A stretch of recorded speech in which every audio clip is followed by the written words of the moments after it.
Shalom buat ibu serta teman-teman sekalian. Perkenalkan, nama saya Romantika Juliana Burusi Tungkir, mahasiswi dari Stika Santa Elizabeth Medan dari Prodi Nurse 1B dengan NIM 0320210085. Baiklah, di sini saya akan menjelaskan mengenai sistem muskuloskeletal.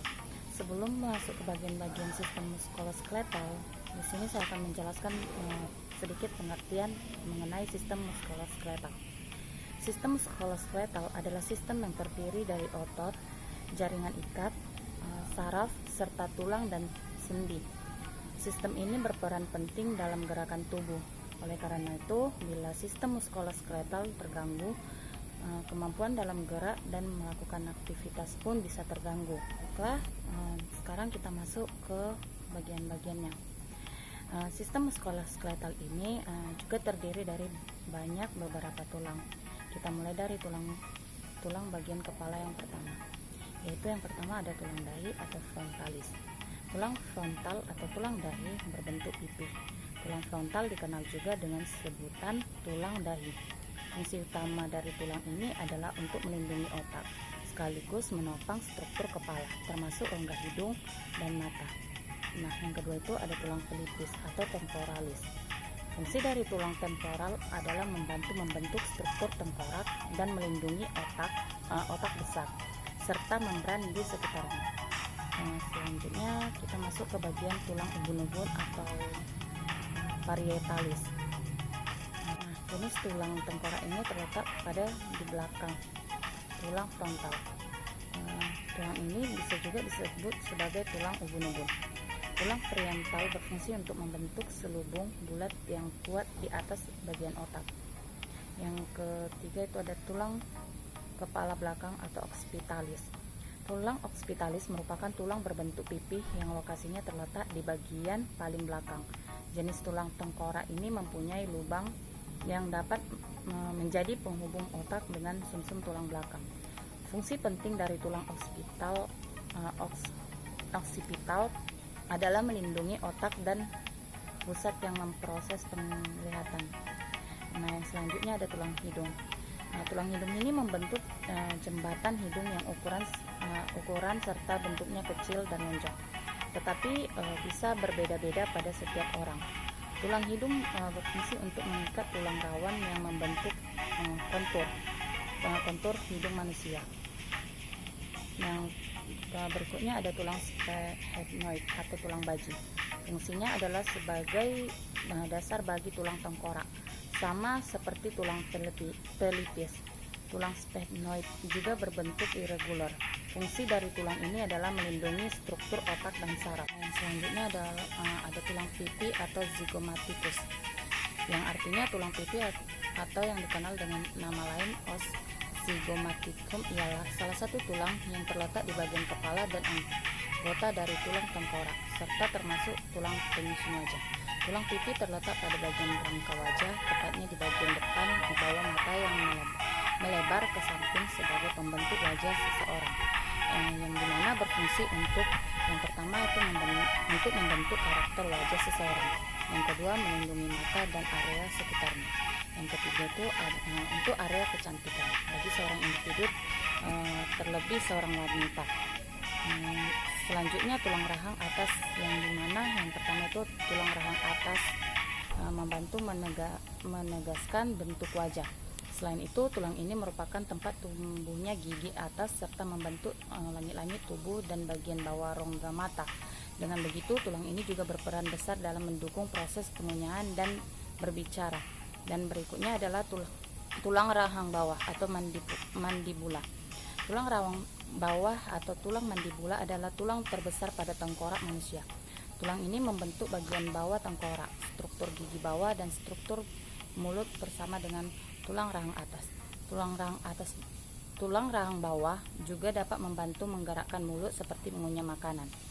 Selanjutnya bagian tulang di bagian lengan yang terdiri dari beberapa. Di antaranya yang pertama ada tulang lengan atas atau humerus. Tulang ini berada di antara sendi bahu dan sendi siku. Tulang lengan atas memiliki fungsi utama yaitu sebagai tempat melekatnya banyak otot penting sekaligus mendukung pergerakan lengan. Yang selanjutnya tulang pengumpil atau radius, yang dimana fungsi tulang pengumpil diantaranya adalah untuk mengatur pergerakan tangan bagian bawah. Tulang pengumpil atau nama lainnya radius adalah tulang lengan bawah yang menyambungkan siku dengan tangan di sisi ibu jari. Nah, yang selanjutnya ada tulang hasta atau ulna. Tulang hasta atau ulna merupakan tulang panjang di bagian medial lengan bawah sejajar dengan tulang pengumpil. Fungsi tulang hasta adalah untuk mendukung aktivitas tangan secara keseluruhan. Fungsi tulang hasta juga diketahui dapat berkembang seiring dengan bertambahnya usia seseorang. Yang selanjutnya, yang ketiga, ada tulang pergelangan tangan atau karpus. Fungsi tulang pergelangan yang utama adalah untuk membantu pergerakan pergelangan tangan dan jari. Ini juga berfungsi untuk menghubungkan jari dengan jaringan dan tulang-tulang lainnya. Yang berikutnya ada tulang telapak tangan atau metakarpus. Fungsi dasar dari tulang metakarpus pada telapak tangan adalah bertindak sebagai jembatan antara pergelangan tangan dan jari, membentuk kerangka tangan. Dan tulang yang terakhir adalah tulang jari-jari tangan atau phalanges. Fungsi dari tulang jari adalah membentuk struktur pada telapak tangan Anda. Setiap tulang jari terdiri dari 3 tulang pembentuk dan hanya ibu jari yang memiliki 2 tulang pembentuk. Pada tulang jari terdapat 3 sendi yang memungkinkan jari untuk menekuk atau meregang ke satu arah. Yang selanjutnya ada tulang gelang pinggul yang terdiri dari tulang kelangkang, yang dimana fungsi tulang kelangkang ini sebagai penanggung berat badan bagian atas ketika kita duduk dan berdiri. Letak tulang kelangkang berada di belakang tubuh. Yang selanjutnya itu tulang tunggis atau kongsis, yang berfungsi untuk menyangga tulang-tulang di sekitar panggul dan menjadi titik pertemuan dari beberapa otot kecil. Yang selanjutnya juga ada tulang kemaluan atau pubis. Adalah tulang yang berada di bagian bawah pinggul tulang bawah atau tulang kelamin. Gabungan antara 2 tulang pubis dari 2 sisi pinggul disebut fisis pubis, yaitu sendi tulang yang berfungsi melindungi alat kelamin wanita. Yang selanjutnya ada tulang usus atau ilodium. Tulang usus atau ilodium terdiri dari 2 buah, yaitu kiri dan kanan. Fungsinya adalah menampung berat badan dan postur tubuh sebagai titik jangka otot, tendon, dan ligamen, dan melindungi organ-organ bagian dalam. Yang berikutnya ada tulang duduk atau ischium. Tulang duduk atau ischium berbentuk setengah lingkaran dan menghadap ke atas. Fungsinya adalah membantu memberikan dukungan untuk tulang punggung bagian bawah dan membantu gerakan kaki bagian atas. Selanjutnya kita masuk ke bagian organ tulang anggota gerak bawah, yang dimana terdiri atas yang pertama ada tulang paha atau femur. Fungsi tulang paha sebagai tempat melekatnya otot dan ligamen. Seperti sudah dijelaskan di atas, bahwa tulang paha atau femur adalah tulang terbesar dan terkuat. Fungsi tulang paha membuat manusia dapat berjalan dan menyongkong tubuh yang sangat berat. Nah, yang selanjutnya ada tulang tempurung lutut atau patella. Tulang lutut atau patella adalah tulang berbentuk segitiga dan tebal yang akan bersendi dengan tulang paha atau femur. Fungsinya adalah membungkus dan melindungi sendi lutut. Patella termasuk ke dalam tulang sesamoid yang berkembang dari tendon otot quadriceps femoris. Nah, yang selanjutnya ada tulang kering atau tibia. Tulang kering disebut juga dengan tibia, berbentuk pipa dan merupakan kerangka utama dari tungkai bawah, yang dimana berfungsi untuk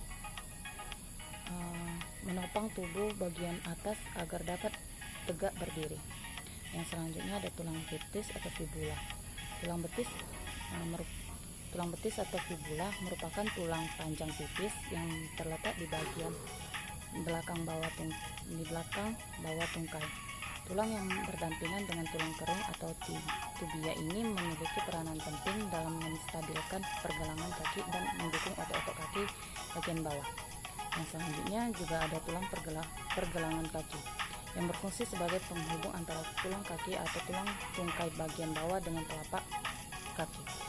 Kemudian yang selanjutnya ada tulang telapak kaki atau metatarsus, yang dimana berfungsi dari tulang metatarsus Metatarsal pada jari kaki ini membantu menyeimbangkan tubuh agar tidak jatuh saat berdiri dan berjalan. Selanjutnya ada jari-jari kaki, yang dimana jari-jari kaki akan melentur dan memanjang untuk membantu tubuh saat berjalan, berlari, dan berdiri. Yang kemudian itu ada tumit atau calcaneus, adalah salah satu sistem pertahanan tubuh yang terletak di bawah kaki. Calcaneus sendiri adalah tulang terbesar di telapak kaki. Oleh karena itu, tulang tumit bertanggung jawab untuk menopang berat badan, terutama saat berjalan dan berdiri. Nah, berikutnya kita masuk pada bagian ruas tulang belakang atau occipitalis. Ruas tulang belakang atau occipitalis adalah tulang yang berbentuk lempengan trapesium dan berada di bagian bawah tulang tengkorak. Tulang ini merupakan satu dari 7 tulang yang menyatu dan membentuk tulang tengkorak. Ruas tulang belakang atau occipitalis terdiri dari beberapa tulang. Di antaranya yang pertama itu ada 7 ruas tulang leher atau cervicalis, berfungsi untuk menopang kepala dan leher, mendukung, memutar, dan memiringkan dan menggunakan kepala. Yang kedua itu ada 12 ruas tulang punggung atau thoracic, memberikan struktur dan menyongkong tubuh serta melindungi saraf tulang belakang.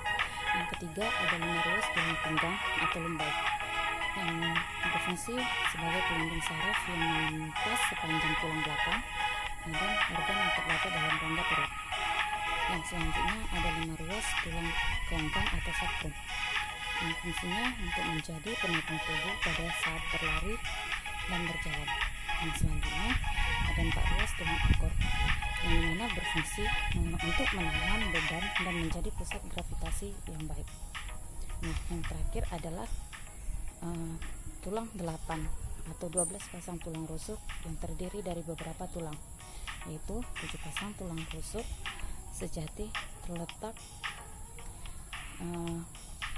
dengan tulang dada yang fungsinya untuk melindungi organ penting di dada seperti paru-paru dan jantung. Yang kedua ada 3 pasang tulang rusuk palsu, adalah tulang yang bagian belakang menempel pada tulang punggung, sedangkan bagian depan menempel pada tulang rusuk di atasnya, yang dimana fungsinya untuk melindungi bagian dari dalam tubuh, contohnya dada, paru-paru, jantung, dan hati. Kemudian ada 2 pasang tulang rusuk melayang, yang dimana fungsinya untuk melindungi organ dalam, namun tulang rusuk ini lebih untuk menjadikan tubuh supaya lebih bebas bergerak atau tidak kaku. Dan tulang dada atau striatum, yang dimana terbagi menjadi 3, yaitu yang pertama ada tulang ulu dada atau manabrium sterni. Yang kedua ada tulang badan dada atau corpus sternal. Yang ketiga ada tulang taju padang atau xiphoid. Sekianlah Bu penjelasan yang dapat saya jelaskan. Bila ada kesalahan kata ataupun bahasa, saya minta maaf. Sekian dan terima kasih. Shalom.